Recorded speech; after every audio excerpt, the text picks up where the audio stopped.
In order to survive in the jungle, Borneo's animals have developed some unique adaptations.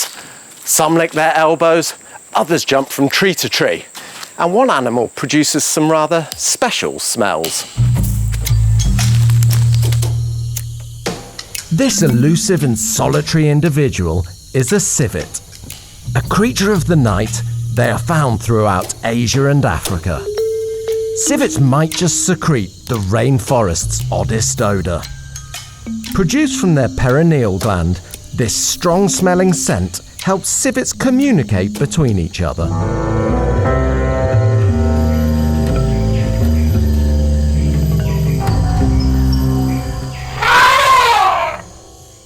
Studying these aromatic animals is DGFC's Meg Evans, and today we're going to be laying some traps to help her with her research.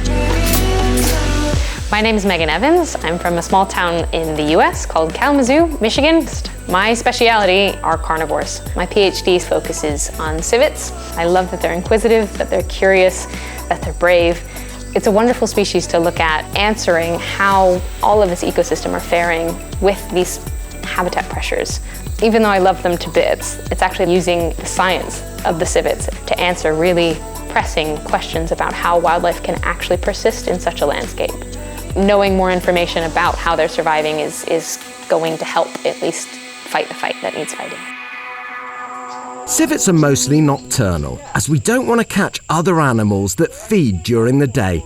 We're setting the traps just as the sun sets.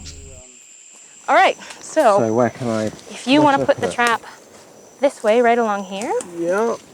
And then we'll leave it open along the trail. Perfect. So we'll take this and hide all kind of visions of trap. What are you using as bait? We're using used cooking oil. It smells like food, but doesn't taste like food. So it's great for getting a carnivore towards the area. What is this, Meg? We colloquially call it the squeaker. So it's basically just a hunting lure that I brought from the US. And all it does is when you push the button, it makes a squeak. Squeaker in. Yep. Delicious cooking oil laid. Good to go. Yeah. Now we return tomorrow morning and hopefully there'll be a civet in here. Fingers crossed. All right. As we headed back to DGFC, we were about to experience just how wild this jungle research centre can be. We've just come back to DGFC and there are elephants everywhere.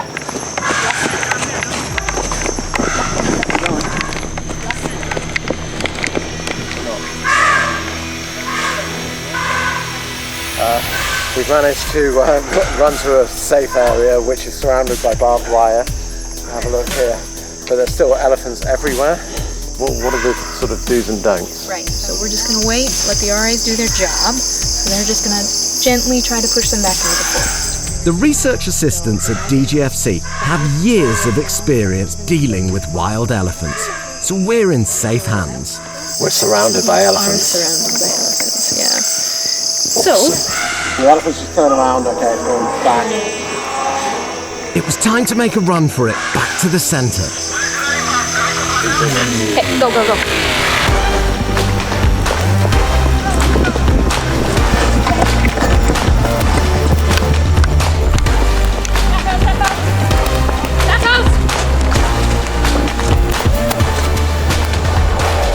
We made it. Yeah, are these guys going to be okay? They got their hands full tonight, but they'll be okay. After an exciting night, the elephants moved on down the river.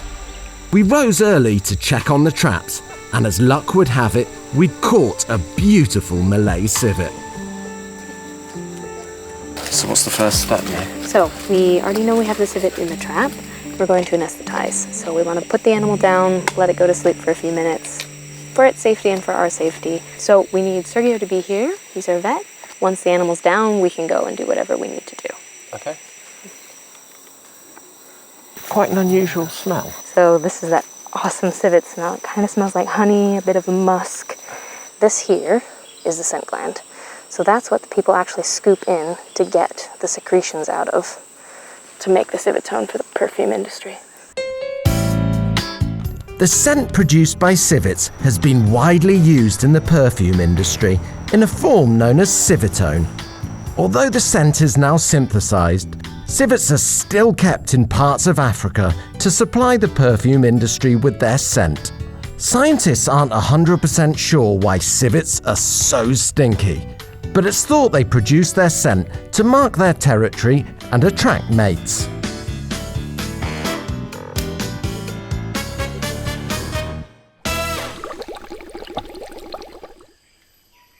We're going to take a whole bunch of different measurements now. I'm looking at toxicology, so we can actually tell a lot in terms of metal exposure and chemical exposure just from the hair. With the blood, we send it to the lab and see a whole bunch of a full blood workup, so we can see how the liver's working, how the kidneys are working. What we want to tell is just that they're doing well and they're doing healthy. We take pictures of the neck because this pattern is only unique to this individual. Okay. It's like a fingerprint. Yeah, exactly. What can you tell me about civets being used in the coffee industry? There are farms for something called Kopi Luwak, which is civet coffee. It's basically where a civet will consume a coffee cherry. It will defecate, and then within its feces it'll have a whole bunch of coffee beans. It's supposed to be smoother, higher taste and quality, more fragrant.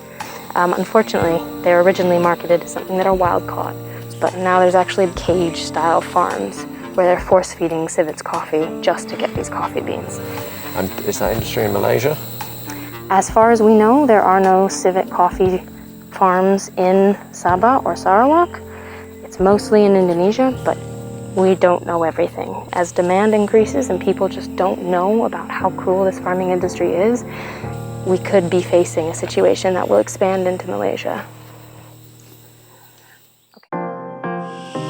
When an economic value for an animal is discovered, it is often a curse. Research produced by centres like DGFC help form strategies to protect them from exploitation.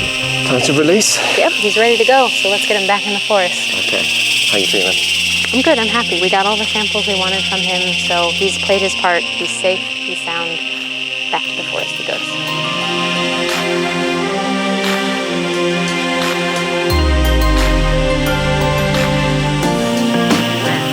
Congratulations. Thank you, yeah. And he's off.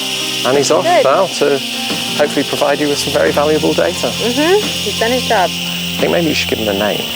NCM28. It rolls off the tongue. You scientists love it. Love your really uncatchy names. See you, buddy. Bye.